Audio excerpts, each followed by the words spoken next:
I've never been to Singapore before. I hope one day I will. So I can just ask a naive question, from a view of the outsider. I hope it's not like entirely irrelevant.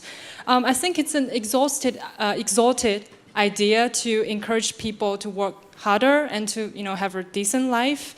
But you mentioned something like that you would actually make life harder for people who are not willing to work in Singapore.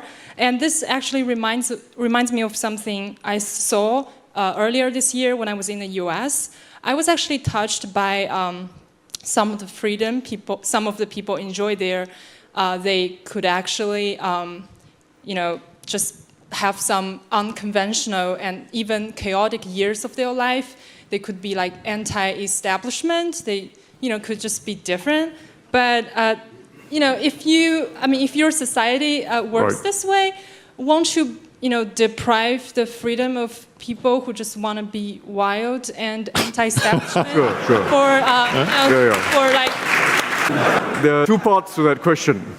First, you're free to be as wild and wanton and take time off and do what you'd like with your life, but you don't have to get state assistance for doing so. That's the point. The more serious point, though, is that it is true that developing Singapore into a more innovative society, which is what its future has to be, does require a certain amount of free play of ideas at the level of the individual and groups of individuals. And we have to allow for that. And I don't think allow for that means we just mimic what the Bay Area and the United States is. We are a different society, but we've got to evolve. We've got to give more free play to the individual and to individual choices. They may be right or wrong choices, but people will learn with time.